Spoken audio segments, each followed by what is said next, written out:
OMG, it's gonna work. Hey. All right, maybe we can do it. Scooch in. Scooch in. Snacks. We can reach.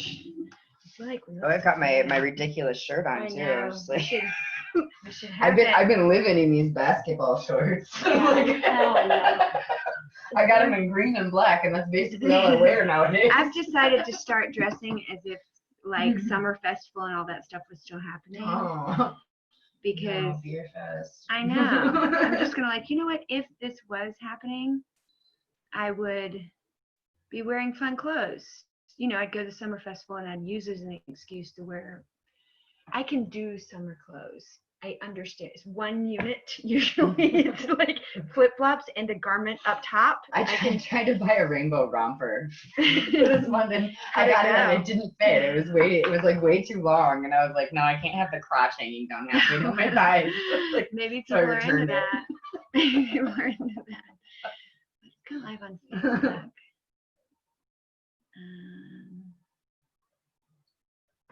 Wake me up inside. It's gonna be interesting. I don't know the ending of the book. So this, you said there's a cliffhanger. So there's gonna be another book then. Mm-hmm. It's gonna be a trilogy. I think there's no way. I was pissed at the end, to tell you the truth. I was like, what? You know, one of those books where you're like, motherfucker. You know, the end of a season. You know, the end of a season. You don't know if this person died or that people got together, and like this whole thing that you thought was one way and the other. Like at the end of Game of Thrones, where like, oh yeah, they fight the White Knights, and you're like, wait, I thought that was the deal. It's like, no, that's not the deal. That's the only part of the deal. I was suspecting Look at how weird that this Miranda is. chick had We're something back. to do with it the whole time. We're backwards, Oh, yeah, and yeah. that's like 3 minutes ago. Isn't that bizarre? It's like we're watching her pass.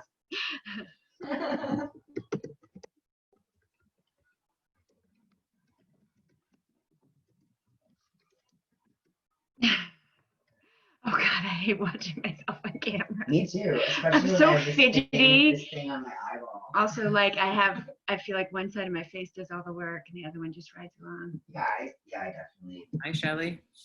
Hey, I'm getting a Facebook Live set up. Who am I talking to? Ethan. Nathan, I can't see you yet. Do you know Nicole P? I don't think so, but I know I've heard the P'Simer. Nicole P'Simer? Yeah, I've heard the name. Oh, hey. Famous. Oh, and then he has a mic tech in the room. Nathan. From improv and theater and stuff. Yeah, Corliss. Corliss. Yeah, Corliss. I definitely. Yeah, we went to the same high school. No way. Well, yeah. Wait. Michael Corliss was my teacher in high school. Wait, let's talk about this He's on got the air. all of the P'Simers.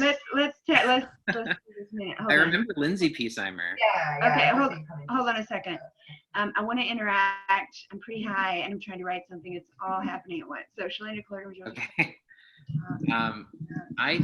I can't figure out if my mic is working or not. Oh, it is. Yeah. It is. Yeah. Okay. Yeah, that's what I meant to write. Book. Scott's book. Screaming beauty. Okay. And then we'll call it Reads.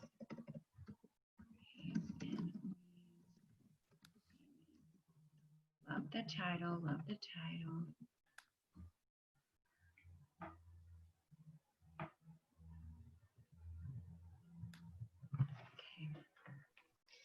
Scott, where you at?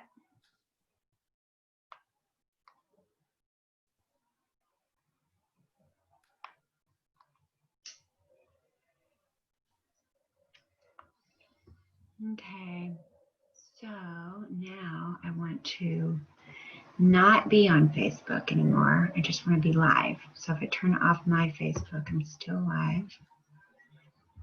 So choice of like, well, you know, then you have to kind of rely on yourself and your own moral compass as to what's right or wrong, because you are able to do much more than you thought you were able to do. Yeah, and I feel like the seductiveness of that is almost like the devil on her shoulder that she constantly has to be like evaluating and like, hey, no, this isn't me. Right. And She's that's doing something. She's developing. exactly. And it's not like she's not, I think it's like probably what most people I know would do with that sort of power, where you're just like, oh, you're like sneaking into a club and getting to skip the line, like, which is still manipulative, but like, it's not, you know, she's not like going to run a like drug ring or something. It's not like she's like going mad with power, but I think it is those like everyday contemplations that you're like, what, yeah, what is a uh, right and wrong, and kind of in the realm that most of us work in. She's not like contemplating murder, but she is contemplating stuff that's kind of suspect, and that stuff would probably Like, tempt all of us. Yeah, well, I think there was like one part where she was contemplating, like she's like, I could like rewrite this person if I wanted to, and like Antoine kind of like pulled her down from that, and it was like that was like yeah, like that like the seductiveness of like how far can this power go, and like having to reel that in. Right, and I think we all think about that of like, well, what if everyone was nice to each other? What if we could wave a magic wand and just be like, oh, everyone's, you know, subscribes to the moral standards that I subscribe to, and you know, that's, you know, good, bad, that, you know, is still an issue of a person's a person, and yeah, editing a person feels like that's a big choice, even if you do it with the best of intentions. Yeah, I've got to do something real quick here, because I think we missed this huge chunk of the recording. So I'm gonna say no. I'm just gonna say that we recapped Screaming. We recapped Pricked. Recrapped, excuse me. We recapped Pricked. Recapped the Prick plot. Say that. Recapped the Pricked plot. Everybody try it. Try it, Nathan. Recap the Prick plot. See, he's an actor. He's got a very trained voice. I told a story about a guy I met in Kansas who was a cop who said that weed ruined Colorado. And then we talked about quarantine a little bit, introduced Nicole. Nicole read all the books in 2 days. We found out that Nathan's dad taught Nicole and all of her sisters in high school. We smoked some weed. There's snacks on the table. There's a dude coming on in a few minutes to talk about plastic, not plastic. Right. And I think we are caught up. So That was pretty good, yeah. Land. Okay, now we're landing. So just for our listeners who may not have read Pricked, and for Nicole, I'll tell you that Scott wrote this whole the whole Pricked book like in grad school, right? In undergrad, actually, yeah. Undergrad. He wrote Pricked in undergrad. Isn't that badass? And then how much time before you started writing the second one? Was it just in the last couple of years? What was the divide?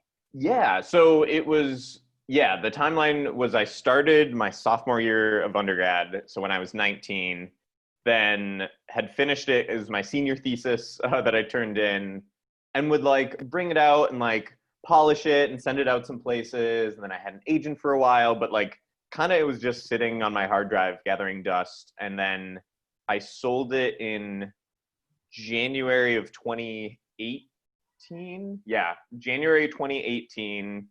I sold it. So then I was like, oh, I need to write more. And I hadn't written really any fiction. I was doing mostly like screenplays and audio drama and that sort of stuff. So I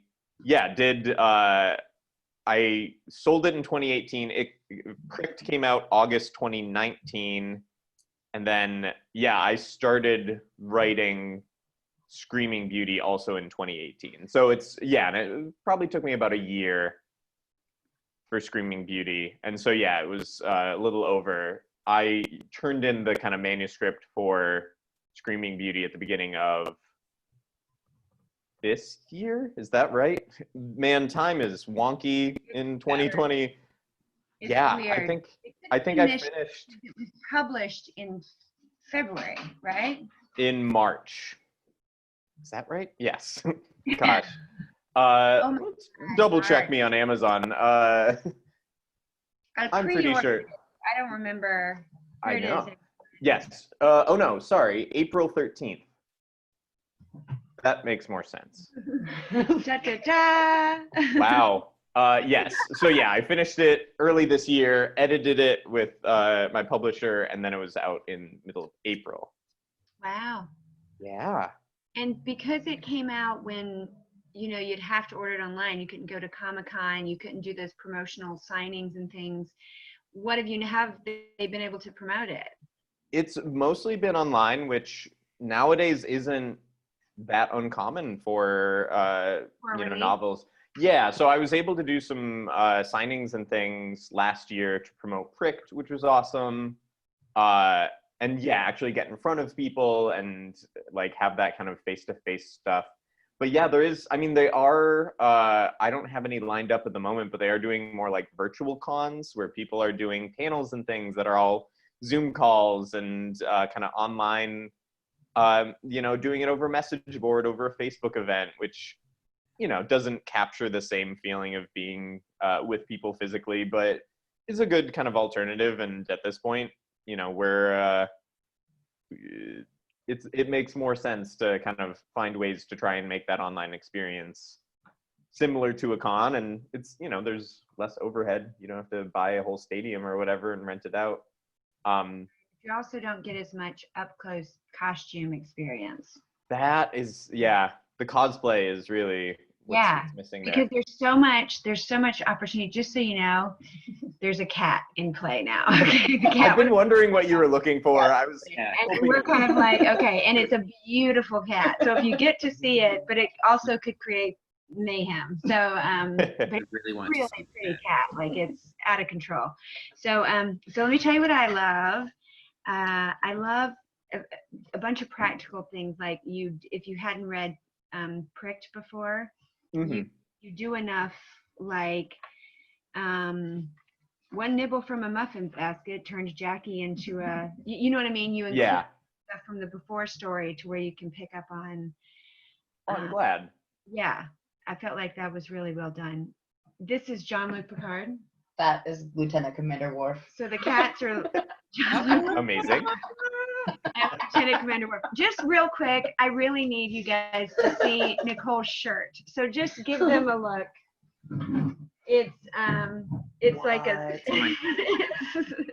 That is a work of art. For our listening audience, it's a shark puking a rainbow with a cat riding it like a rodeo cowboy. The cat's wearing a handkerchief, and they're in outer space. So. I was in an improv group in England called Space Cats, and we all had shirts that had space and cats somehow worked into it. And which I think Nicole just became an honorary member. Oh yeah, no, you're in the club. So tiny piece of trivia: when I first started the improv group that performed at the magic shop, that the guy wouldn't allow us to call a magic shop, but it was like Luna Alexander, and that's where I met Megan Cox. That's where I met, anyway. Okay. Nicole came and played music, and I had everybody make up dances to it for those auditions. She just sat on stage. I'd be like, play something, you guys make up dances, and it was fantastic. It was my first improv audition. Okay, because I knew what I was doing, obviously. It's one way to spot talent. I know it is, because people either freak out or they're like, okay, I can do this. So first thing I really loved was the phrase Smurf Hillary Clinton. Yeah. That will stay with me forever. I'm glad. It's you describing Briar borrows Jackie's clothes because Jackie's a princess, right? Right. So they all, are like trying to, just like as a fun goof, go to the financial district in Manhattan and try to pretend to be like upper class traders and stuff, and blend into the normal non-magical people. Yeah. So for our listeners, okay, here comes This is Picard. This is Picard. He's gone. He's got to go to the ready room. He's got to go. Yeah. Back. Picard that's back. Worf. Worf is back. Sorry. They're brothers from the same litter. So smelly. So for our listeners, I know our listeners can't see the cat, but trust me, we'll post a picture. It's gorgeous. There's two cities side by side. There's like Manhattan, the Big Apple, then the Poison Apple. You can read through little doors that only the people that live there can see and find. And Briar Price basically is with her group of friends, Alice, who is not a magical person, right? Yeah, so she's also someone who grew up outside of New York, outside of the magical world, and kind of stumbled into it. Yeah. Yeah, so Alice is her friend.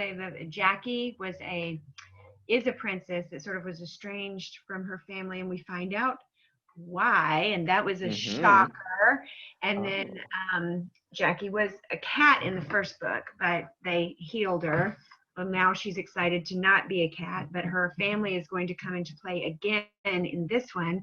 And then Cade is a member of the Red Hoods, which is kind of like, describe the Red Hoods, because I was trying to think, like, are they up Boy Scouts? Are they like Rangers? Like, what are the Red Hoods? Can you explain them? Yeah, I'd say like kind of like forest rangers, because the poisoned apple is kind of surrounded by the enchanted forest of this world, which is the Afterwoods, and you can't really go too far into the Afterwoods. It's dangerous. It's all the fairy tale magical monsters kind of come out at night.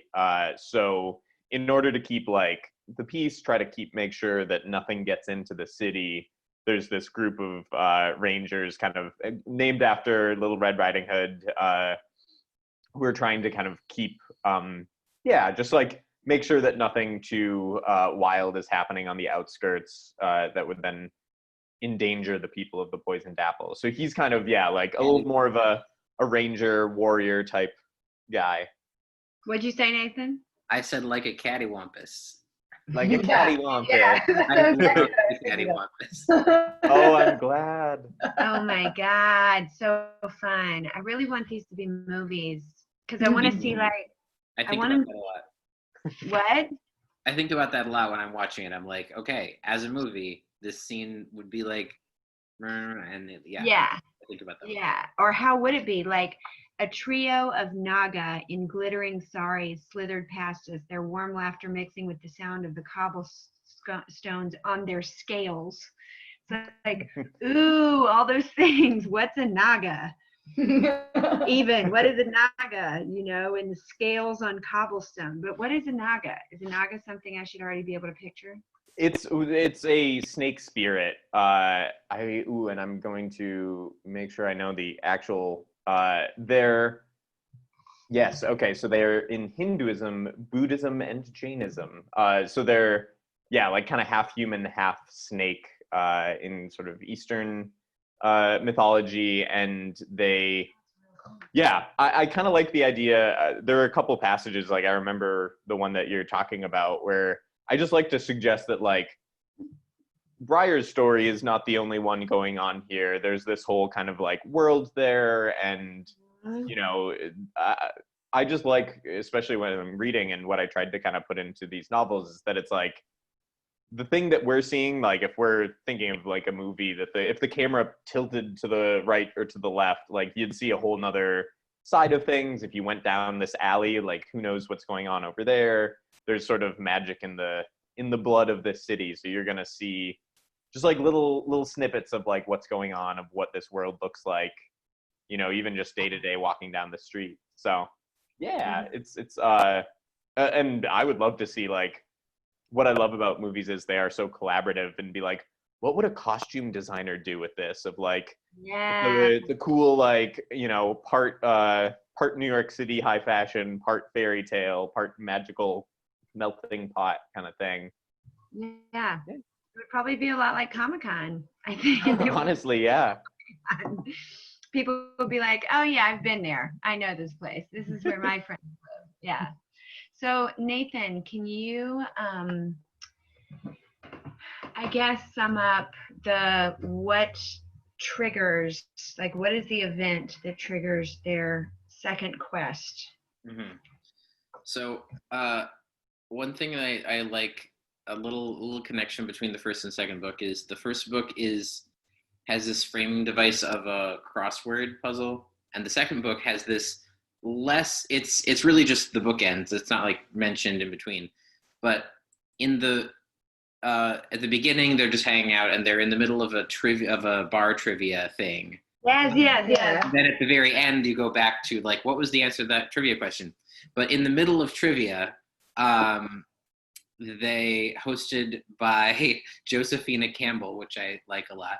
Oh my God, that was so good. But in the middle of trivia, suddenly there are a bunch of screams, and everyone rushes out and finds out quickly over their phones, which are magic mirrors, that all of the sleeping princesses, which is a pretty common thing strewn about the poisoned apple, all of the princesses who are like in a magical sleep are screaming, and it eventually we learn that it has to do with the dream slip, which they are all existing in as they are unconscious, even though sleeping princesses are not supposed to have dreams, but something has gone wrong and they're all being terrorized in their sleep. And it's really upsetting. And I like that thematically. I took out of it that it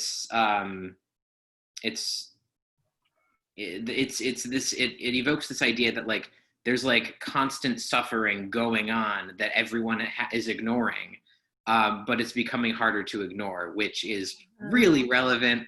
Yeah, you were being that relevant. It's not like it wasn't true before, but Sure. It's extremely relevant right at this very moment. Yeah.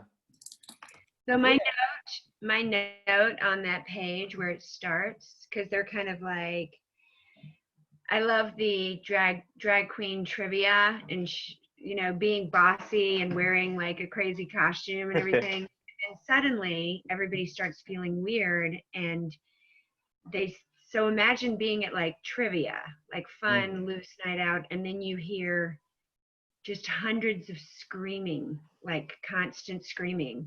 And I wrote scary AF in my notes. Because I was like, oh, that would actually be so incredibly disturbing. Just, like they're all trying to go to sleep. They're trying to have a conversation, and the princesses are just screaming all over the land. It's such a creepy thing.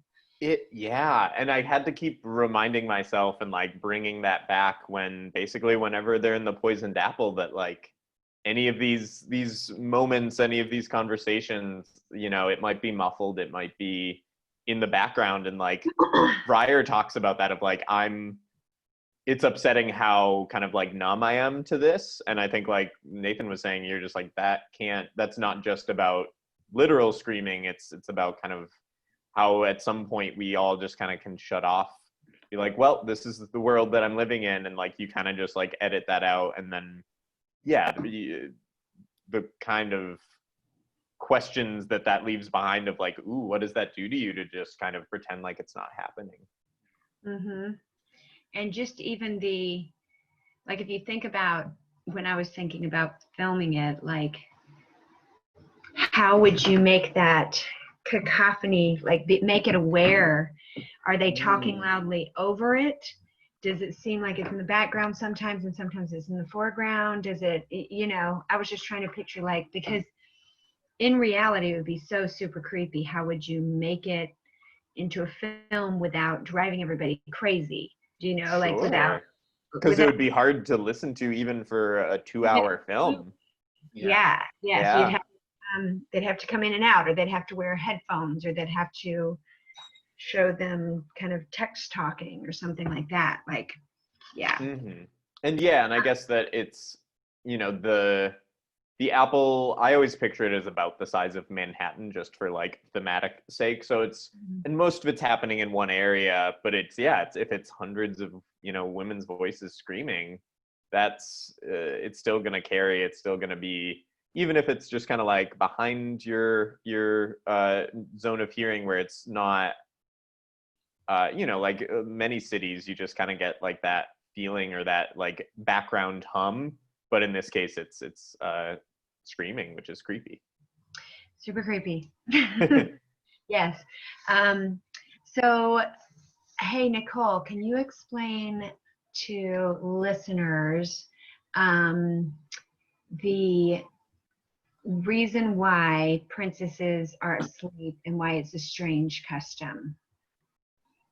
Oh, well, so they can be paired up with the person they're going to marry, but maybe that prince is only like 4 years old at the time and the princess is like 18. So she's just going to go to sleep for, I don't know, like 12 years or so until the prince is a little bit older, and then they can get, meet each other and get married.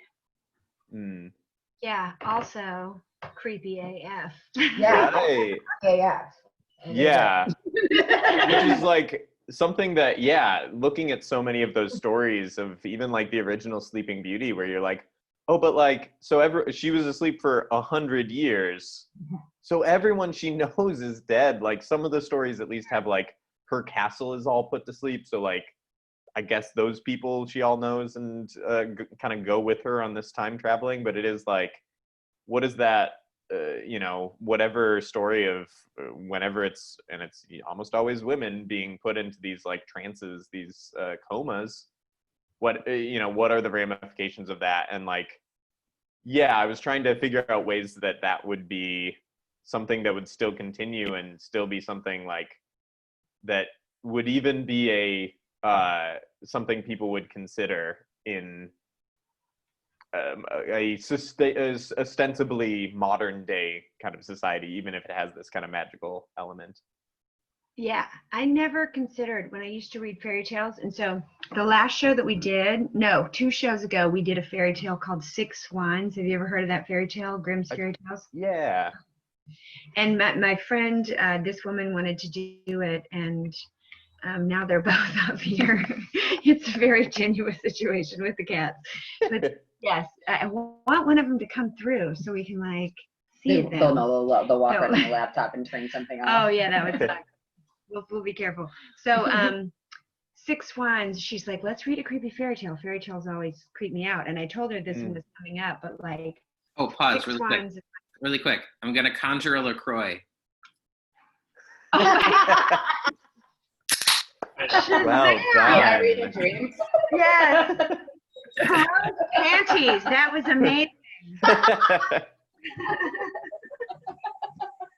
I used an expression. This is for the fans. A lot of Easter eggs in this episode. A lot of Easter eggs. No, Joseph Campbell's junk made me laugh really hard. Joseph Campbell's so great. So many Easter eggs and so many. I want to make it would be fun fan merch if you want to make some. It's little T-shirts with the expressions on them that are like Grimm's damn it and Rose panties and there's so many. I wanted to go through and like star them all so I could just start working them into my mayhem. Everyday lexicon. That's my roommate, Jackie. Just kidding. So, yeah, creepy. Oh, this was great. So, these are all friends hanging out. They live together in the Afterwoods, right? So they live on the edge of the Afterwoods, but yeah. Yep. Yeah, and they're friends. And they're always hanging out, and that you hear early on like. Jackie's father wants to hire them to look into this because Antoine and Briar are kind of this crime-fighting team, sort of. One's a knight and the other one's like got the magic flowers that she can put emotions into, and it's such a cool power. So I wanted to ask you, so the little foreshadowing is, as far as I knew, Jackie hadn't been in touch with their family since their falling out 2 years previously. So she hears that it's her dad wanting to hire them, and she wonders what's up, and we find out that one of the sleeping, screaming princesses is her sister, Ray. Right. Yes. And so now she's very invested in this. because she realizes, and there's even more of a backstory to this because we realize later, I don't even want to give this part away yet, but we realize later that she almost herself, Jackie almost herself, agreed to being put under a sleeping curse. Right. And it's like she's saying like, oh, I was young and stupid and I really wanted it because our families were going to, and it just reminded me, especially right now, people are having to grapple with like, okay, the way I used to think, I am now totally aware that that was stupid. Yeah. Now I'm embarrassingly having to admit to the fact that I used to buy into this system, this old school fairy tale way of doing things. And that is a lot more relevant right now than it would have been, you know. Sure, even as I was writing it, like, yeah, no, that it's, I think, yeah, and that was a scene that I wanted to, be delicate with it. Of like, I think that Briar, to me, I was trying to show that like she's being a good friend and like letting Jackie kind of work through that and talk about like, this sucks because it goes so against who I am now and what I believe. And yeah, all of that can be true, but I think that also it's, the risk there is that like, if Jackie's just punishing herself for having, believed the thing she was told when she was 14, or I forget exactly how old she was when this was happening, that, it's not necessarily her fault that she bought into those things because it was kind of what she was brought up with. It was what she had been kind of absorbed as a child, but that it is kind of her responsibility to then say like, nope, we need to make a change, and kind of then being able to sort of work towards saving her sister and make sure that even though her sister kind of was caught up in this kind of barbaric practice that is still in the poisoned apple, that she's able to kind of do something. And I think that's also something that I feel like has become oddly relevant, is that then it shows, yes, these characters are kind of the, they love going to brunch. They're 20-somethings in New York. They're kind of sassy and love like giving each other shit. But also like when something's happening, like they organize, they get their community together. They kind of work against these kind of other forces that are working in the apple to try and take control. And that, yeah, but it is kind of this all hands on deck sort of thing where even Alice or Jackie, who don't have, fighting skills or magic powers, that they're like, cool, we know people, we can get people together, we can, communicate with other people and form kind of a network to work on what's going on. Yeah. It's what I wanted to ask you was how did you, like in the first one, they're trying to save someone's boyfriend, but it turns out to be her brother's boyfriend, and that's a twist at the end, and who's doing it in the background is a twist at the end, and it was the sister, and she's trying to sow discord, and like there's all this stuff. How did you decide, or how soon did you decide what the next problem to solve was going to be? Like, how did you decide it was going to be screaming and dreams and the forest, and like, how did that unfold? Well, this is sort of my thought process. Was I was thinking of like when I was writing the first novel, which the original title was The Poisoned Apple, which then became like the series title. But yeah, it then Kitty. Sorry, I had to pin Nathan's video, so I, really focused on what's important. So I was honestly just thinking of other names for books in the series, and something that would work in both the magical fairy tale element and the kind of little detective sort of mystery drama sort of stuff that goes on. And so I thought of the title of Screaming Beauty, and then kind of was like, okay, now work backwards. Like, what is that? Which I'm not saying is a good way to plan a novel, but it's a way to do that. And so it just kind of, then it all came together. And so that again was a thought I was having in the mid 2000s, well, late 2000s, but then it sort of like came together, and I was able to sort of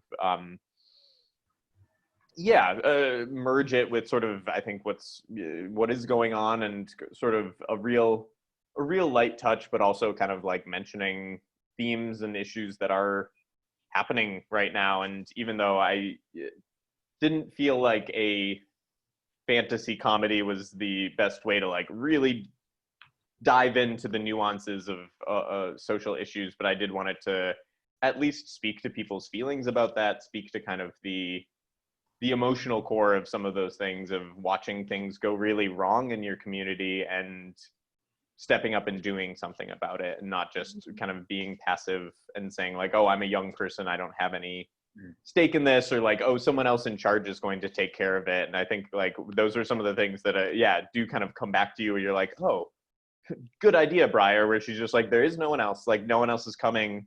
If we want heroes, we need to be them, you know. And that is something that I hope kind of is comes through to people. And oh, Katie. Which one is that? This is Captain Jean-Luc Picard. Oh, Luke. so dignified. I know. He likes belly rubs. Got a lot of responsibility. That's impressive. A lot of cats. That is a way to lose a hand. Starship Enterprise. This one did a lot of training. Just to put this in context for the listener, I can't believe I didn't do this right away. Well, it would have skipped on the recording, but it is June 9th, 2020. We are in a global pandemic. A lot of Michiganders and Americans have the highest employment we've had since World War II. A lot of places have been closed and people have been quarantined for 3 months. Also, in addition to that, there are riots and protests in the streets all over the country. Currently, right now, like one is starting in front of the police department on Hogback Road. And it's about protesting police violence and kind of everything. I think everything. It's a boiling point.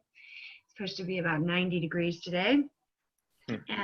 So reading this, the last few days, and sort of the city coming to a boiling point, and people being in the streets, and people getting shoved around by the white knights and all that stuff, also probably a lot more real than you thought it was.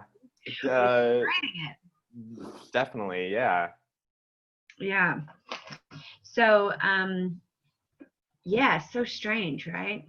So strange that. Yeah. Well, and as someone mentioned earlier, that it's not like these are new issues. It's not something that is like, I think some people it does feel like the first time they're kind of like coming into contact with some of these things, and that's good. That's not something to kind of judge or point fingers at, but I think it is like this, whatever the issue, and and also like a lot of this, I was writing it last year, and things in the headlines about like Me Too, and just how that again, these systems are built on kind of pushing people, marginalized communities, groups into boxes, into oppression. And that even something that is fantastical and kind of outside of the norm of possibility, like putting women under sleeping curses, does feel like a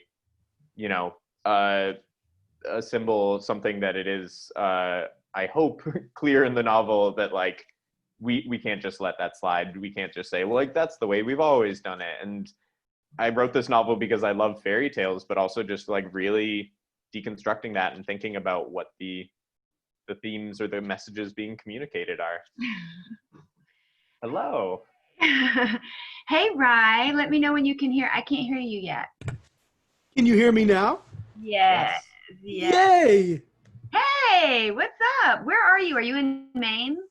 I am in Maine. Okay. Well, I'm Shelly. I'm the one that's been talking to you. This is Nicole. That's Nathan. And then this is the author of the book that we're reading, Scott Mooney. Hello. Nice to Hi meet you. there. Everybody hold up your book. Oh, We're I reading don't know that I have one within. Beauty. Scott, I do that same stuff all of the time. Like, yes, I totally get I it. should have my Congratulations actual on the thing. book. Thank you very much. So Rye, I've been doing Reads and Weeds for a little over 2 years. We've done about 50 episodes, and 42 of them have actually become recordings that I could put into podcasts because I screwed up sound on some of them. But we read books and talk about weed stuff. That's pretty much the whole format. And Scott and I know each other through the improv comedy scene in Ann Arbor. And Nicole and I used to work together at Zingerman's Roadhouse, a really good restaurant in town. And Nathan and I know each other from theater stuff, and they know each other from theater stuff, and they know each other for high school. And Everyone's connected. I Yeah. love it. yeah. There will be a flow chart in the episode notes that you can find Oh, out how thank we all God. know each other. Yeah, and you should get this book. I don't know if you like fantasy, but Scott has 2 books out right now that are about Briar Price is the name of the protagonist, who can take emotions in a flower and send those emotions to someone else by giving him the flower or blowing the petals on him, and she sort of fights crime in a city right next or through secret doors of the Big Apple, which is called the Poison Apple, which is sort of the magical Fairy tale world. Yeah. A So let me lot tell of you, important themes. there are a lot of important themes. And so we've been talking about that. So I wanted to have Rye on because I have been smoking a lot of pre-rolls this past year, a lot of pre-rolls, and buying a lot of weed at dispensaries. And there's a lot of plastic packaging. And it bugs me because I don't want the industry to be known for producing 10 million little plastic tubes, So I started seeing, for Reads and Weeds, I try to follow a lot of cannabis businesses, and they follow me on Instagram and stuff. And I started seeing Rye pop up, and the company's called Not Plastic, KNOT Plastic. And can you just tell us about it and what you're trying to do? I would be honored to tell you about it. Thank you so much for the invitation today. And, for me, there's a personal wellness journey component that happened even leading up to getting into bio-based plastics. And I am so honored to just be a part of this industry. There's so many really cool things that are going on. And as an advocate for the industry and the plant, but also as an entrepreneur, this is in a super exciting time in business development. And we have the opportunity to build an industry and build it correctly from the very beginning, which includes all of the components of really good capital conscious practices. And so for me, it was really evaluating my place in the cannabis industry. I enjoyed it, and I wanted to figure out what is my role. Am I in the media side and helping to educate and just build empathy for something that people don't have a lot of experience with? Mm-hmm. And so that's how I started, was to navigate. I thought it would be it really kind of arrogant for me to say I want to be a farmer or I want to be a retailer. I know that I want to be involved. And so I used my podcast called Weed Buds Radio to have conversations with, when I say movers and shakers, I mean people that write the policy, people in politics, people in the community, and patients, and really drive an understanding of the plant and the economics and the community development behind the global picture of what we see as cannabis. And doing that, I realized that, like any industry, there's a fair amount of hypocrisy in cannabis, but what a unique opportunity we have. Most industries are dealing with a lot of things right now, and they are trying to play catch up on decades of injustice, of what I want to say is uncreative problem solving. Plants were one of the original forms of plastics. And we can look at war, we can look at policy, we can look at international relations, but plastic did need to be made in an affordable fashion. And they stumbled across petroleum. And we also have to recognize, I don't like to demonize individuals that were trailblazers and pioneers. I would like to assume that the people that discovered petroleum-based plastics had good intention. They saw sanitation. They were saving time. They were saving, they were trying to help the modern housewife, or they were trying to keep food fresh for, keep food from spoiling, or it totally. So what industry were you in right before this? Were you a scientist? Were you working in manufacturing? No, I started my career with a drive-in movie theater. And I did that for a long time. And then I got into marketing and advertising and worked with different clients all over the United States, startups and more established businesses, and really just focused on communication. But for me, what I realized is that, I embrace hypocrisy, and I love for people to kind of challenge me and call me out. And at the same time, I feel like that's one of the most important aspects of business is let's look at our entire vertical and find out where we can do better. But the problem in most organizations is there's a singular focus on output. And the more we produce, the better off we are financially are. Well, generationally, though, we have a responsibility. Now that we know that petroleum is not the end all be all, now our generation has to set the tone for the next one in terms of being better. So again, that's why I go back to, I don't want to demonize the founders of petroleum or the founders of petroleum-based plastic. Thank you for bringing these concepts. Thank you for finding ways that we can dispose of things. But now it's our time to do them better. And, and Shelly, I see behind you, some plastic containers there. I mean, petroleum is everywhere around us. And so you don't want to use that container and then send it to Scott to put something in, and then him put a salsa in it, and then he's going to dip into it. So we know that disposable is safe, but it's not safe for people in the environment unless we make it so. And so the concept of not plastic is more of me as an entrepreneur connecting dots between science and industry, because industry is the one that does the marketing. They make us buy stuff. And if I'm going to be one of those champions of let's buy stuff, I have to be a champion of let's buy better. And what I found is that it's expensive and it's hard. It's not easy, but there are scientists that know, and there are industries that recognize. And so for me was just using my relationship building to create the partnerships. And now we have a partner with some of the best science minds in this space. And, now it connects the dots to industry. So now I look for partners in industry that have these single-use items that just want to make them better. So we don't want to, as part of not plastic means so many things. For me, one of the things is it's real. Everything's plastic, right? And so much of our communication is plastic. It's fake, and it's directed towards whatever audience is in front of you. And what excites me about this is it doesn't matter if I'm speaking to the four of you and your audience, or if I'm speaking to another group. My message gets to be the same. What are you doing? And how do we do it better?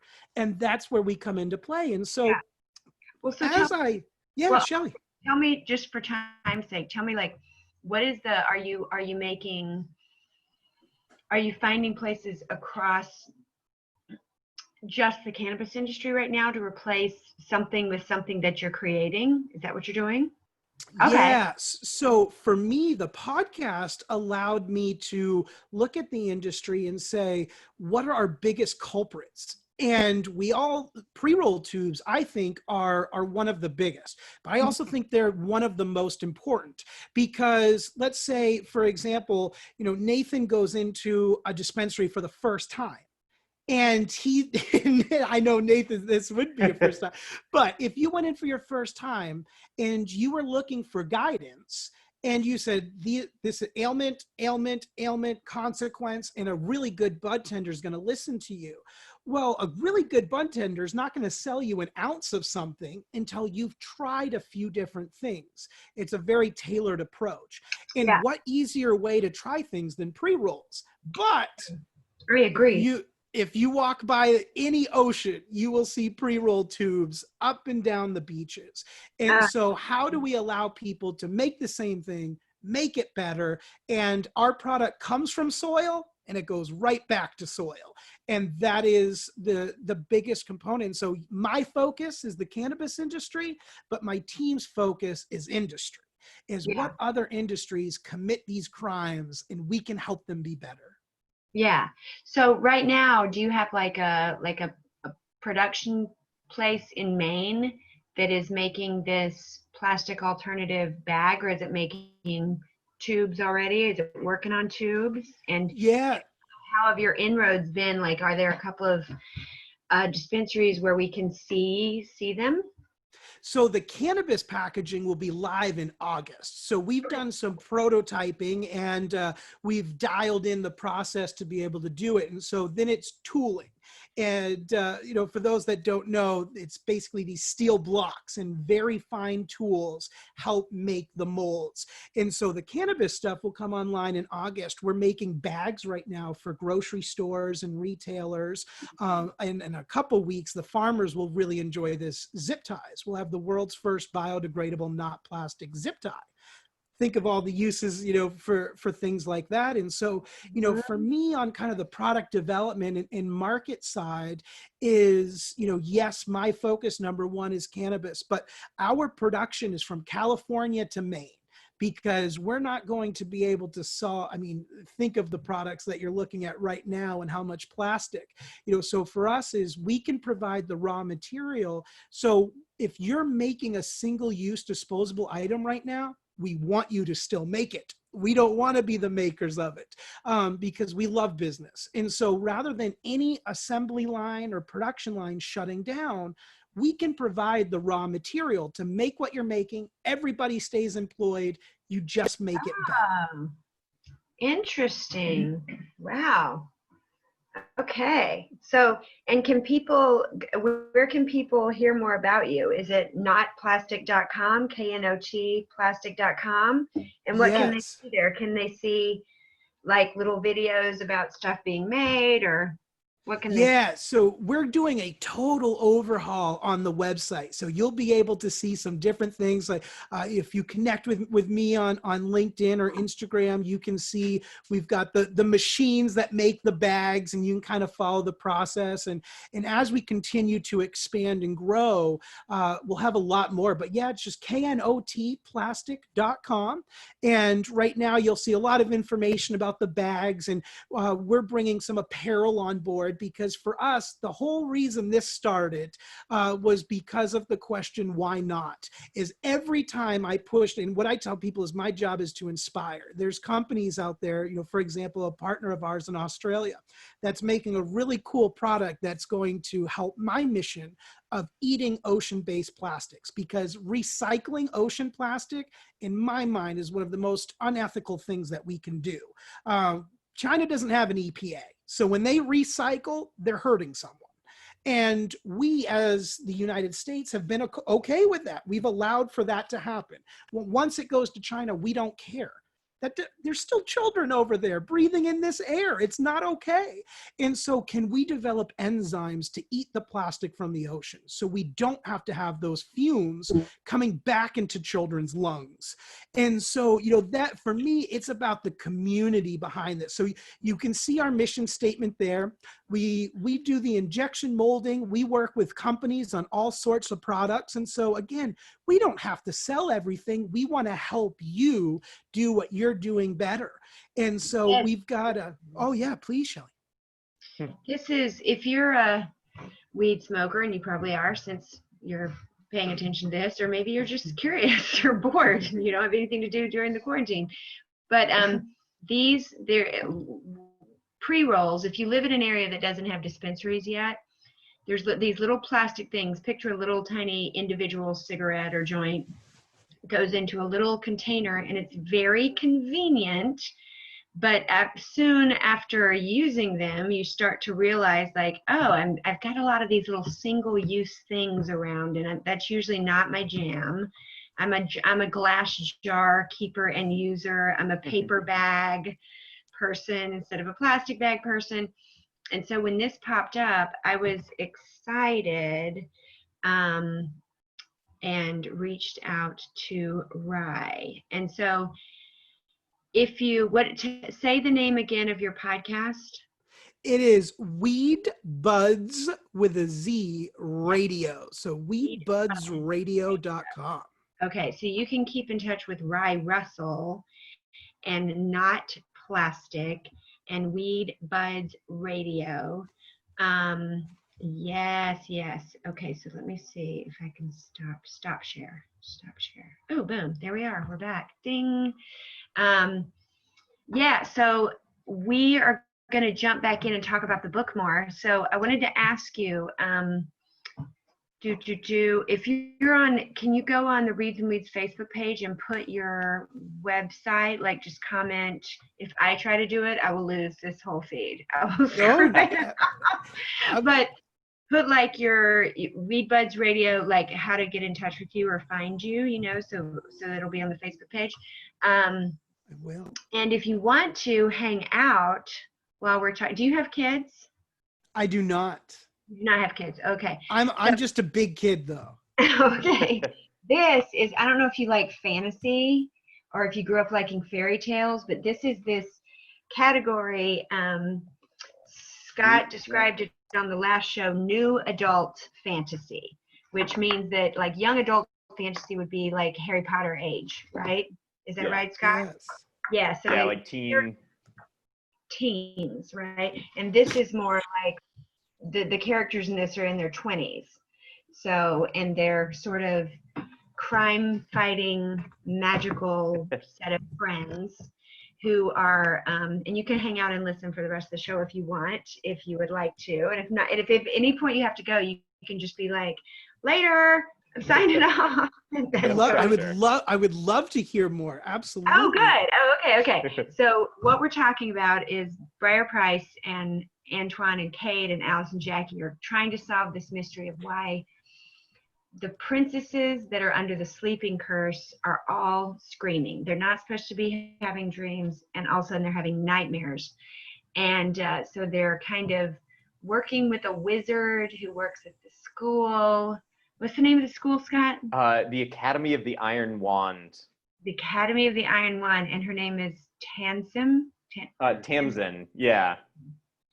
So we meet Professor Tamsin, and then they go on kind of they're a group of friends. They're a lot of times hanging out at this brunch spot called Second Breakfast, kind of plotting what they're going to do next. So they're sort of activist magical creatures that some of them are activists in like the planning out, getting information kind of way, and the others are getting ready to go sort of battle the dragon kind of thing. So Scott or Nathan, tell us about a couple of things that happen along the way of their adventure. Another important character they meet is Lyndon, who is respell like Briar, meaning that his magic does not come from the academy. It's sort of like, well, we're not sure where it comes from, but then later we learn more about that. But yeah, he has sort of powers that have an unknown origin, and he's learning about them kind of like Briar was learning about her powers last book. And his powers involve dreams.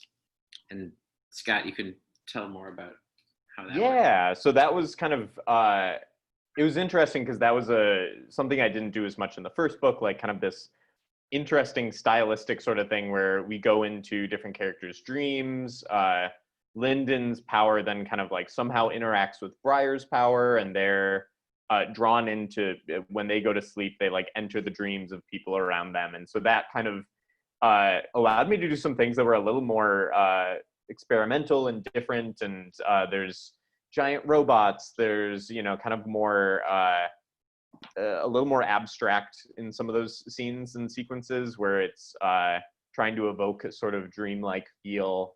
But yeah, that Lyndon's power then kind of like becomes a big part because they're trying to get in touch with or figure out what is going on in this kind of like dream realm, the dream slip, that is causing kind of the chaos in the real world and what's happening to these princesses. And they're able to kind of like sort of peek into what's going on, but not be able to figure it out until they kind of go through things in the real world. And they have to kind of, I guess the next thing is this journey into the afterwoods, into this enchanted forest, and trying to go kind of further than anyone's gone before into that kind of monstrous world, where they, of course, meet the cattywampus, which seems like a fan favorite for this group.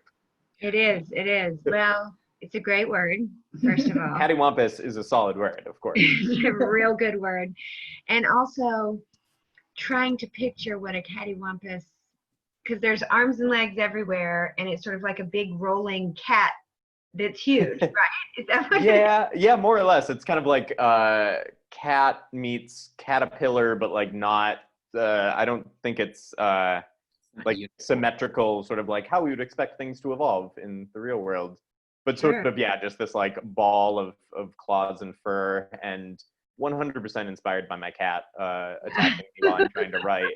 So yeah, just kind of like I wasn't sure either, because like like we were talking about, like the kind of gap between me writing these books, of I did want there to just be some like fun magical adventure, like between all the like deep emotional talks and the like chaotic stuff going on in their world, to also just like have them run into monsters and fight them, and that be kind of like exciting and fun, and some action sequences, but also kind of strung together along this quest that kind of had a big stakes attached to it. But yeah, the cattywampus was one of the more fun things to write, of just I think because I'm drawing from so many different like fairy tales and mythologies and things, to then also just do some of my own stuff and be like, this is a fun idea and a fun word, and I'm just gonna go with it. Was a lot of fun to write. There's endless. It's great.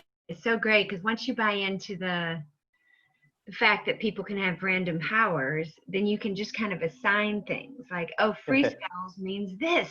It just means that. And then were you going into the book, did you already know that the free spells were going to be connected to like the life tree or whatever it was? Sure, that their kind of role had more to do with the creation of the poisoned apple and this whole magical world. That had always kind of, even in writing book one, like the general idea was there. I think I definitely worked out a lot of the specifics as I was writing, and I kind of knew that this kind of new force in the poisoned apple, the fata, the kind of these creatures that are sort of the creators of the poisoned apple, would come into play and be connected to Briar's powers. I'm so excited by this cat. It's a leopard. Right? It is. It's beautiful. So cute. Is this still Picard, or is this Worf? This is Worf.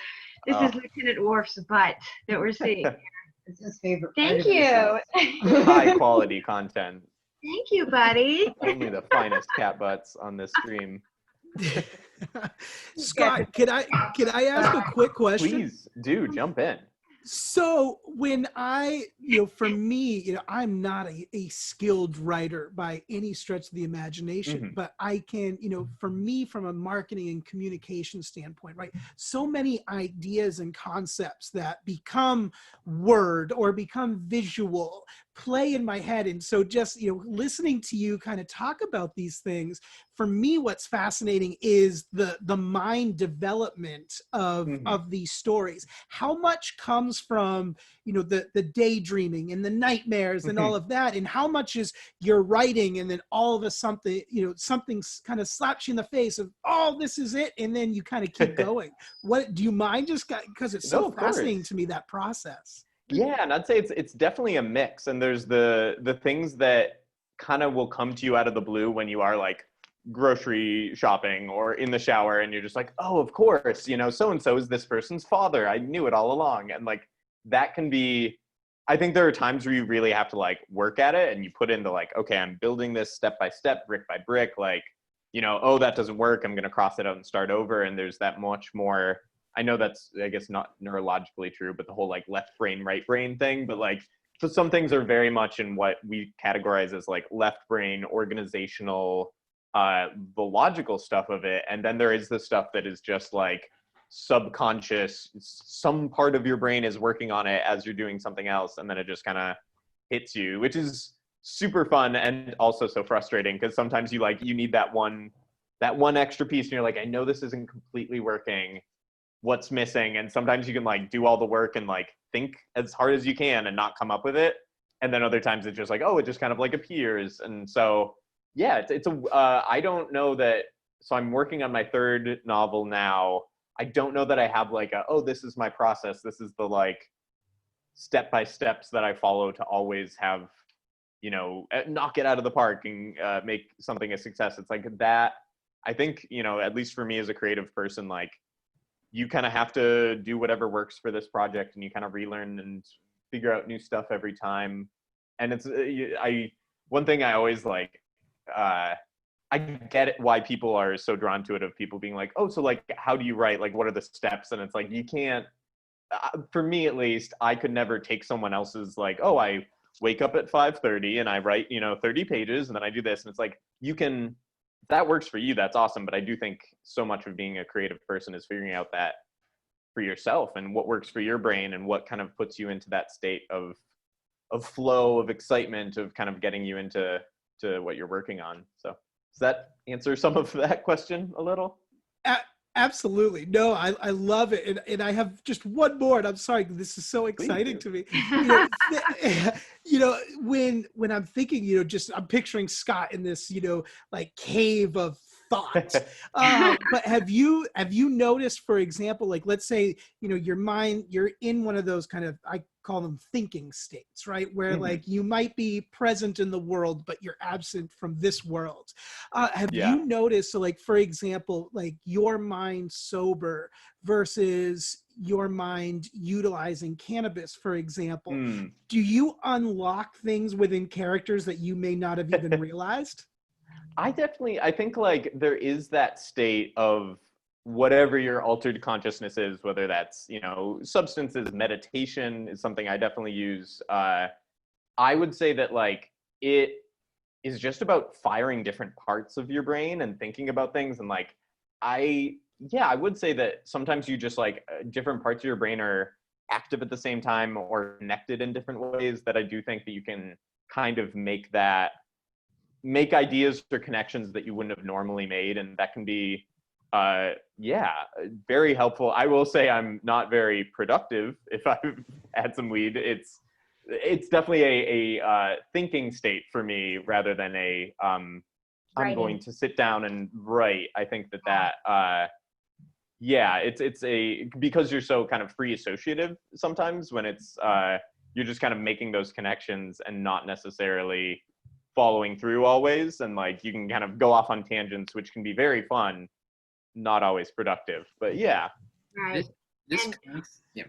So Nathan, say whatever you're going to say, and then tell us about Baron, is it Landgraves? Landgreaves, yeah. Landgreaves. So say whatever you're going to say, and then give us kind of a lead into this Baron Landgraves situation. Okay, so one of the moments that really stood out to me that I wanted to talk about today is this moment where Briar discovers another layer of her power, like an amplification of her powers that's been sort of building up throughout the book. which again, the discovery of the powers is so interesting, and I think that's Go ahead. you know that's everyone's favorite part of Heroes. Sure. And this you can't really get better than that. So, what was I saying? Yeah, that idea of like of just suddenly being hit with how everything comes together and that sort of left brain like, oh yeah, this now.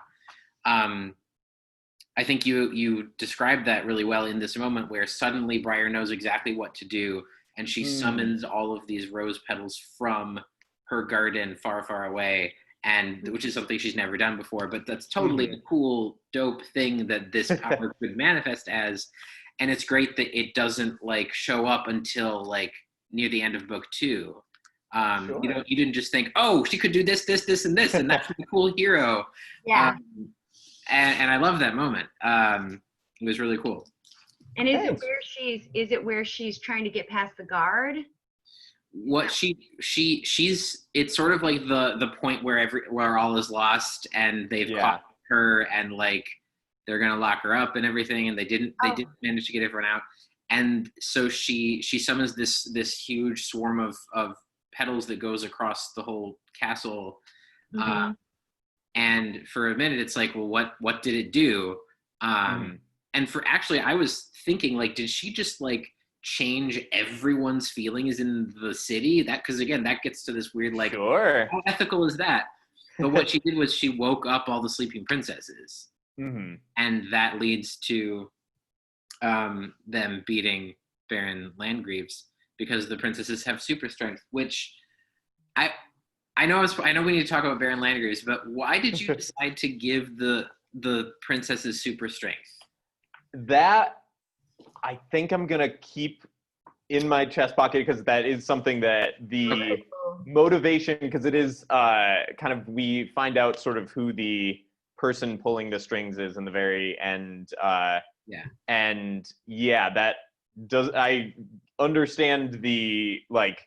There's a reason she did that. Narratively, there's some fun thematic things that I like that does, but like her motivations will become more clear in book 3, which is not a satisfying answer, but I don't want to tip my hand too early. But yeah, that is all part of this kind of like curse and what she was kind of doing, what she was trying to do, and then kind of how that affected the princesses is all kind of connected. But no, I love, and I'm glad that the fun power stuff, I think when we're talking about creativity, that was one of the fun things about this book, both books, was that giving her such sort of unique powers and then being like, well, here's a challenge, and then having to kind of think like Briar would think of like, well, how would I accomplish this? What are the ways that feelings and emotions, which are not usually an action hero's like dominant suit, how would that be able to overcome this challenge? What would, and sometimes that did involve like changing what she could do with her powers, giving herself, different ways to use them. But yeah, it was kind of a fun, like the two things that I kind of gave her as her tool set were the roses that she can do various things with, and then also her dagger, which can cancel out magic. And like kind of between the two of those things, she is able to do a wide variety of stuff. And then of course she has her friends and kind of companions who have different skill sets. But yeah, that there were times where I was just like, well, how do I do that? Like what would this help with? And like, how is her, this power that does keep evolving? Like, you don't want to just be like, oh, well, like she discovers she's the perfect thing at every moment, because sometimes she doesn't. Sometimes it is like, well, I guess this one we're just fighting it out. There's no way magic can work, or I just have to get out of this situation and kind of regroup later. But yeah, I think that I do feel like that has kind of slowly built through the different books of like her slowly being able to affect roses that she's not touching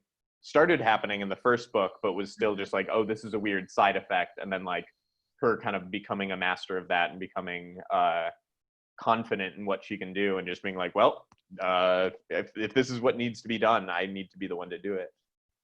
Yeah. So something to realize if you're thinking about reading this, or if you're wondering if you should recommend it to someone, of a certain age. Hmm. There is a love triangle, but it's not like sex. And there is fighting, but there's not like swords slicing through people all the time. It's not Game of Thrones. It's not it's fantasy, but it's not like a murderous fantasy. So I wanted to see if you guys, because I had a couple of things that I loved, and I wanted to see if you wanted to compliment, or Nathan. I was surprised by what the things that she chose to quell a certain situation, and I feel like that's so applicable right now when we talk about de-escalation training for police, because there's one scene, can you guys remember the scene where it's like she's basically making the person open and accepting to her? Oh yeah, she saw someone that she was like, I could see this person next week at trivia, but they're like, why would she voluntarily join the White Knights in the hotel? And then so she gave her so she gave her like a taste of like seeing yourself in other people. Yeah. And it like de-escalated the situation. Oh right. My God. So the White Knights, is that what it's called? Yes. Yeah. White Knights are this suddenly like, we're gonna take care of this screaming princess problem. They're like the SWAT team. It's like they're the SWAT team. Yeah. They're like the SWAT Yeah. team. And some people are like, oh, thank you, like they're buying into it, and other people are like, no, that is fucked up. And so there's a leader. Okay, tell us about Baron Landgreaves now, Nathan. Yeah, he's a good old family values Republican politician. Yeah, you're not wrong. His like, police force is the White Knights, and he's very much like, yep, these poor, frail, weak women need protection from us strong men, and I don't necessarily think he's a Trump like figure. Right. Yeah, but certainly corrupt Republican politician, and just like huge ego and selfish, like a normal politician, but it's not like very Trumpian in his like ludicrousness. He's a little more easy to swallow on the surface, I guess. Right, and there's the twist that one of Breyer's friends, Jackie, whose sister is under the sleeping curse, rejected him a while back, causing much scandal and probably damaged ego. She rejected his proposal to have her marry his son by under sleeping curse. So the sleeping curse is right. You know how in fairy tales there'll be like the sleeping princess, right? So in this story, that's kind of defined. It's like, why would the princesses be sleeping? Well, in this story, it's because like a match has been made between that royal and another royal family for a marriage, but the princess is too old for the prince right now. She's like 10 years too old. So they put her to sleep until he catches up. And they stop aging. And they stop aging. So I know, creepy, right? So somewhere, all of a sudden one night, all the princesses start screaming like they're having nightmares. So picture that, constant screaming.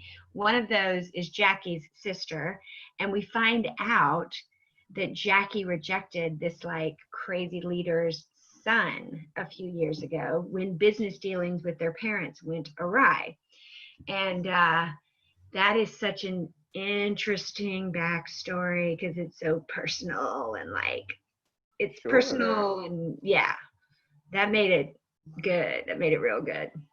Yeah, because I wanted to show like different perspectives all kind of butting up against the same issue, and like we were saying earlier, that like people's views can evolve on various issues, and that what's the most important is kind of like where you're at right now, and kind of as things in this story come to a head, like they all sort of have to reckon with this and realize that they're not I guess like maybe this is a very like pie in the sky thing, but like that they're not dealing with it on their own, that they're able to kind of come together and through all their different kind of unique perspectives and skill sets kind of make this happen. And as you were saying that, Shelly, I actually remembered, and it's hard to keep track of all the different versions, but there's one version of Sleeping Beauty that actually,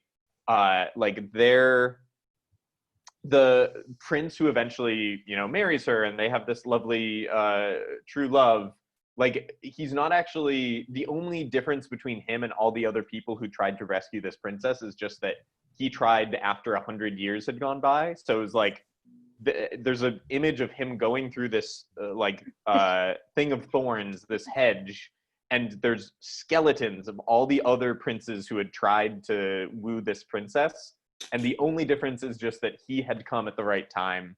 And that and of course in Freudian analysis, people are like, so it's about having to wait for a young woman to blossom, blah, blah, blah. And it's in the story, it's just, he was the first one to try after the 100-year curse had ended.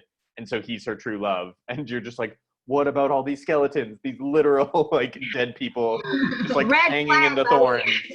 Yeah. And you're just like, oh, also none of this has to do with the way he treats her, the relationship between them, the woman's ability to make any choice because she's asleep for most of the story, even though it's theoretically a story about her. Oh, cat problems. The cat just reached over my keyboard podcast over. So basically, if you're not willing to sleep for 10 years, you don't love me enough. Right? It's guys, I think some fairy tales might have some problems in them. I'm starting to come to that conclusion. So that Six Swan story, when we talked about that, we're like, so this king's first wife hates his second wife so much that she moves all of the kids out into the woods. One of the kids, all of her brothers get turned into swans. She lives in a tree naked for 8 years. She doesn't say anything. And then she meets another king, and then I'm like, wait a minute. So this king goes out into the woods, comes back with a naked mute girl, and nobody has any questions. And then she became the queen, and it's like, wait, what? And then she has 3 kids, but she never really starts talking, and he puts the kids in the woods. Why do you do that? No explanation at all. And meanwhile, she knows that her brothers are swans, so she's sewing them all shirts for 7 years and being mute so that she can rescue them from their swan life. Hashtag swan life, yeah. And they have one meeting in which what the boys say is, you're in a den of thieves, we can be human for 15 minutes a day. That's it. That's their conversation. So check it out. It's called Six Swans. It makes all of that sense right there that I just did. Yeah. Okay, I want to see if you guys remembered I want to hear any phrases that you loved, like Perot's panties, or holy hellhounds, or Grimm's damn it. Any of those, because I want all of those in my repertoire. Let's see if I can still have it. I made a spreadsheet of them from the first book. Oh, you did? You just saw one? Yeah. We talked about, what was it? I will say I did imagine Scott with a spreadsheet, and he's like, okay, so here they're going to say one of these things. And I'm just gonna choose. Well, it was to make sure I didn't repeat too much. Because, Yeah. So I love the fact that Lyndon comes into the picture, and at first they're like, oh, this is the creepy guy. Maybe he's infecting all the dreams. You're really good at the twist. I'm glad. Well, and even Baron Landgreaves, obviously not a good guy, but also, I wasn't sure how much the audience would be like, well, this seems too easy to just be like, the bad guy did the bad thing. That. Yeah. Not that that's, he was doing bad things, but that, there was kind of more going on, right. Hopefully, that people kind of were able to learn along with. Oh, yeah.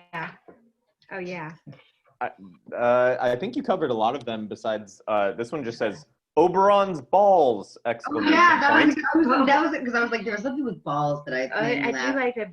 I don't know how anyone lets me publish this. This is. Yeah.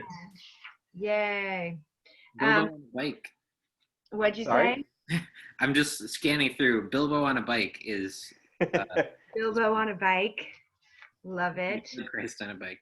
I love the Tamsin character because you can just picture immediately. In every story, you need that old person working in a lab, like Yep. you can just go call on, and they'll immediately jump in, and then that person even Tamsin even has sort of the conflict of like, am I here to do science or am I here to help save the princesses? And that was interesting too. That was a moment too that I think was one that I wasn't like, oh, I'm gonna plan ahead and this is like about the character arc that I've planned from the beginning, but it just like in that moment it was realizing like, oh, all these characters have come together but their motivations are not 100% the same or clear. And so having her, she makes the right decision. She's like, oh right, okay, like if what I'm doing can actually help, I need to like sacrifice what could be, you know, magical knowledge and advancement of kind of their version of science, that right now the needs of kind of the princesses are greater. So yeah, that moment also didn't kind of just like evolved organically and popped and surprised me. So couple more spoilers. There's a foreshadowing at the beginning when they're playing trivia. They're trying to remember what happened in this adventure or story, and one of them's like, oh, Grav, remember is it Grav or Grav? Great question. I think Grav, but Grav. Yeah, I didn't necessarily decide. So Grav is like a warrior huntress that they grew up reading about, and then they kind of go through a world slip. The wizards developed this sort of honing device for the dream world. It's like a hat, right? That just Yeah. the dream slip or something. Yes, yeah, that's figuring out where this disturbance, where the thing that's causing the problems with the princesses is coming from. It's so cool to be able to just like you set up the world, I think, so well that you just accept like, oh, okay, it's like a rune type hat that tunes into yeah. Yeah, when you say it outside of context, it sounds just wild. Sure. But no, I'm glad you just went with it. Wearing it, and it sort of looks silly. So one of the things about this is, even though there's like serious problems to solve, what's great about the characters is none of the characters are really taking themselves all that seriously. Like there's always comic relief. There's always little like caring moments between the friends, and you know, that kind of, you know, it's funny, kind of like buddy cop way that cops will be in a really rough situation, but they'll be joking. It's such a good like buddy cop type feeling where like we're walking into the woods and we might die, but we got to crack jokes. Sure, you're still going to give shit to your friends, like lighten the mood. Yeah, you're going to make fun of somebody's outfit, or you're going to make a play on words, and that is really fun. That is fun. Yeah. So another spoiler is like, so much stuff happens in the last 30 pages. Oh, right, which, Nicole, you have not read, is that? I know, I was like so close. So much happens in the last 30 pages that you'll be like, wait, what? Good things happen. Good things happen to princesses. Good things happen for the revolutionary spirit in general. Yeah. But a lot of things are left unresolved. And then at the very end, there's such a huge twist. I won't even spoil it.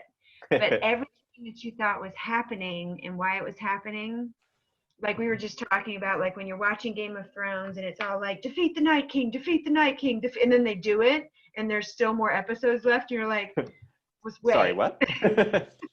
What are we going to do now? We already defeated the Night King. It's like, oh, what else? And so the very end, you still don't know if she's with Kate or Antoine.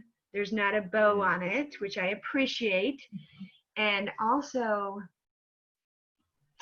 the magnitude of what is happening and the scale and sort of that creepy last little like opening for all the things to come. Right. And when you said your friends were pissed at you, what did you mean?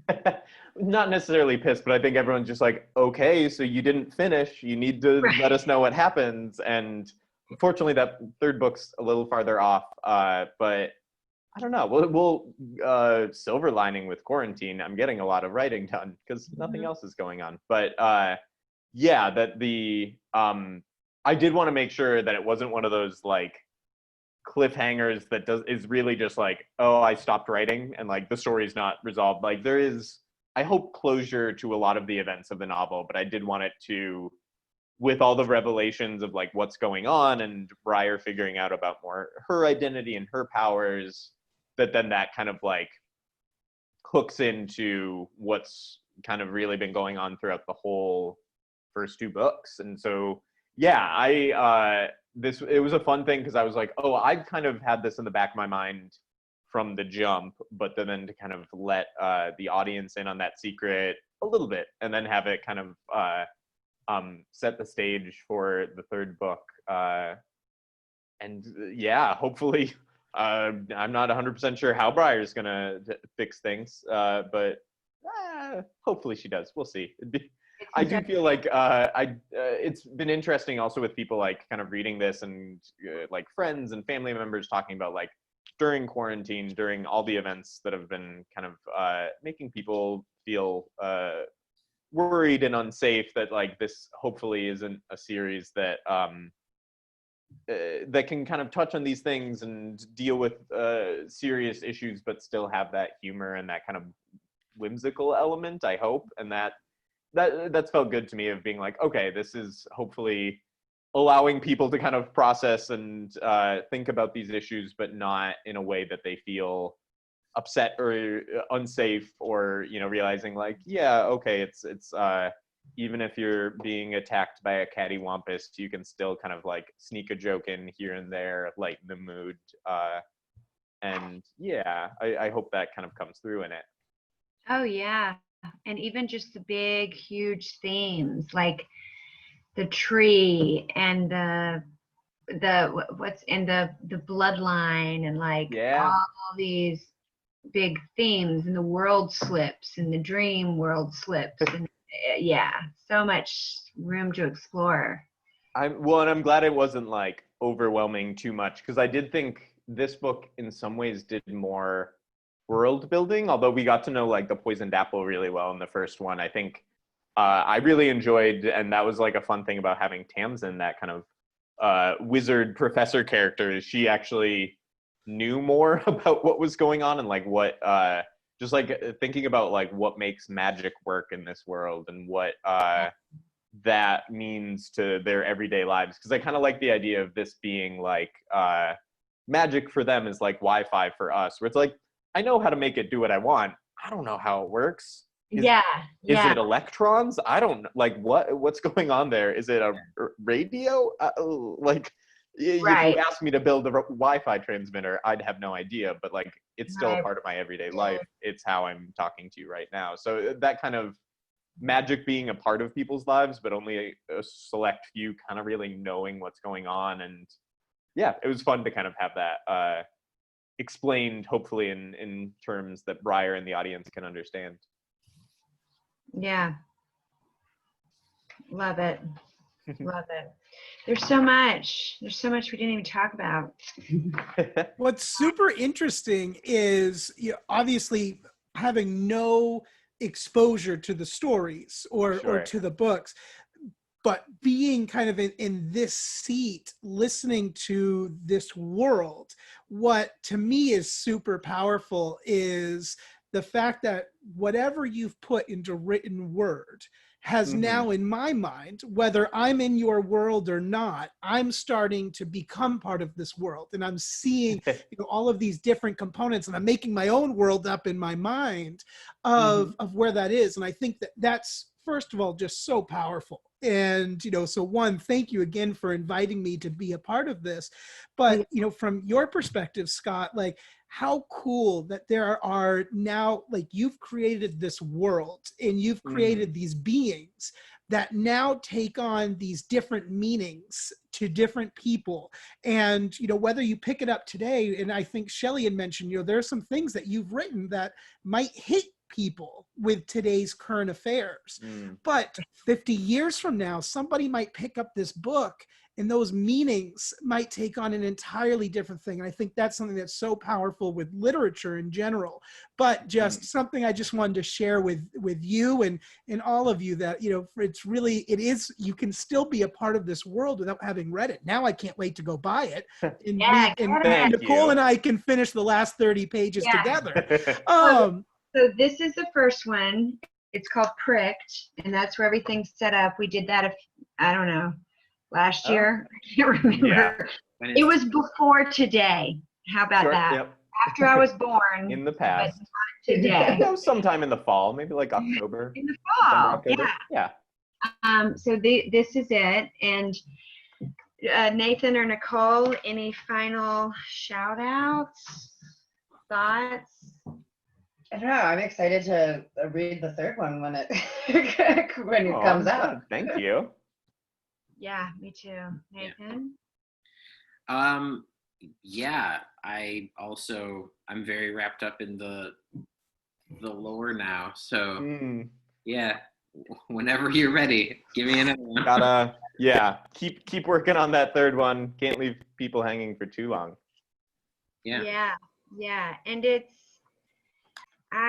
a page turner, man. Way to go again. I'm glad. Thank you. No, like Rai was saying, that it's so fun that, you know, people are picking things up, and that people can have a conversation about it without me in that way, and that like that discussion's happening, and people are have their favorite characters, have things they want to see in the next book, and always feel free to share those with me, and be like, oh, what about, you know, oh really, the woman who runs the brunch place, like what's her deal, like are we gonna get to see more of her? It's like maybe. No, I want spin-offs. Well, right, like you introduced that weird like character that reveals so much right at the end. I don't know if you say it like P'Simer. Yeah, Sajura. Yeah. Like it's a joke about writing. It's a joke about poetry. The other one's name is I Am. No, I got that. Yeah. I got that. Okay, Of course. I was all about that. I was like, oh, what? I am. Yeah, anyone who's had like any Shakespeare, like high school read Romeo and Juliet, I hope picked up on that. That also does remind me of a thing I want. I'm sorry, did I cut you off, Shelly? No. Okay. I forgot what I was even talking about. Carry on, Nathan. I liked that the drag queen host of Trivia Night's name is Josephina Campbell, as in Joseph Campbell. And they have at the end this kind of meta discussion about her story arc. And I liked that. I didn't think it was too meta, you know? Yeah, the like really navel gazing, like, well, now that I know I'm in a book and a story, but like, But there is also this, like, the fact that she is related to these Feta does make her an author in the story in a weird way. And I don't know. I like that. Maybe it's because I'm a fan of Rick and Morty that they also do that very meta, like, this is a story, then let's talk about how it's written. I think it was really cool. I'm glad. Yeah. At the end, I was like, no, it's over. And it's like, you've got to wait till next season. You're like, right. There's not even any spoilers unless I just start writing fan fiction that's going to be terrible, and everybody will be like, hurry, Scott. She can write. Get your lawyers on her. She's ruining your brand. Right. So you call F-A-T-A, you say Theta? I've been saying fata, but it's from a Latin word that, and I hope I'm using this and doing the right etymology, but yeah, it's like the root of the word for fate, but it's also the root of the word that became fairy. So like the origin of fairy tales goes through this word. So yeah, a little nerdy side note for you to, but yeah, that they're kind of that connection to both fate and fairy tales just like fit really well. I do not know how you're supposed to pronounce it, but yeah, I think fata is what it was in my head. Yeah, if and I'm always a fan of anything that's got like tree-like people in it. Mhm. Love it. And the couple, the barbarian couple, just the Oh, whole yeah. thing. Yeah. The whole, I want to hang out with them. I'm Yeah. like, They seem like a good an hang. Airbnb, and I want to, Yeah. I want to hang out with them. That should be your like self-insert fan fiction is like Yeah. Shelly goes to the cabin in the woods. Goes They to have, the cabin like in the woods. axe throwing in the Yes, woods as an of course activity they you can do. Of do. course they do. They started, Log rolling. they started it. It was there Yeah. a long time ago. Well, shoot, you guys, it's been 2 hours. We've been talking about Scott Mooney's Screaming Beauty, and Yay. about not plastic, and about the state of affairs of the world and all of that. I'm really glad you guys are all well. I'm really happy that you joined me. And if you are listening to this in the future, I hope you're safe and happy and reading a lot, and get at me. You know, it's really fun because I just realized having Rye on here, we've had people on here from South Carolina and Maine and Michigan and Chicago and Argentina and Iraq, and you know, and for some reason there's this group of people in Spain that listen. I don't know who you are, but if you could contact Shout me. out to Spain. I keep seeing this stuff pop up, and so if you're in Topeka, those people, whoever you are, I'd like to talk to you. For real, if you hear this and you're listening in a state that's not Michigan, or I don't just know you from, you know, the cannabis scene here in Michigan, I do want, you know, to talk to people from every single state about the state of affairs, or every single country about the state of affairs with cannabis and criminal justice, and also about what you're reading. And that's just really fun for me. And if you're a writer and you want to, whatever you want to, I was on a show last night called Medical Mondays. It's like a cannabis strain type show, but we talk about all kinds of cannabis laws, and those guys are artists, and we're going to do lyrics from their new album. We're going to talk about lyrics from their new album. So that's Cool. fun. So, and Nathan, if you've got any little scripts you want to do, Yeah. you know, has he got one like right there? Oh, I thought you were getting ready to be here. No. I haven't been thinking about that, but I will think about that. You should. It's always fun. We've done, Scott, I don't know if you've known this, but we've done Hamlet Oh, I think I saw that you were doing it, but I didn't catch the Yeah. actual. I'll and have to go back Dog, and listen. Dog Seed Gone. And did we Mhm. do one Oh more? yeah, the whale was the The last Whale. thing. That was like the last thing I did before. Yes. Yeah. It was that Sunday. We were all together, and then I went to the Bernie rally. Like, we were all together in the morning, thousands of people at the Bernie rally, Yeah. and then I went And- back to that house tonight, that late at night, for the concert, and then it was over. It was like I remember socializing. that COVID was like a thing, but it wasn't like the thing. It was over there. Yeah. Right. Yeah, and so I remember my friend was like, "Are you coming to the Bernie rally?" And I'm like, "I'm just a little nervous about like coronavirus." And she was like, "That's ridiculous." Yeah. Yeah. Yeah, we were such a beautiful day. We're all hanging out together. No worries, you know, no worries. It was, yeah. Yeah. The before times. The before times. Well, Yeah. thanks so much. This has been Reads and Weeds, and thank you Yeah. all for coming and listening. And Thank you for having us. yeah, you're welcome, and we'll see you next time. Bye. Bye. Bye. Jean-Luc Picard and Lieutenant Worf, the cat's name. Okay, bye. Bye. Thank you.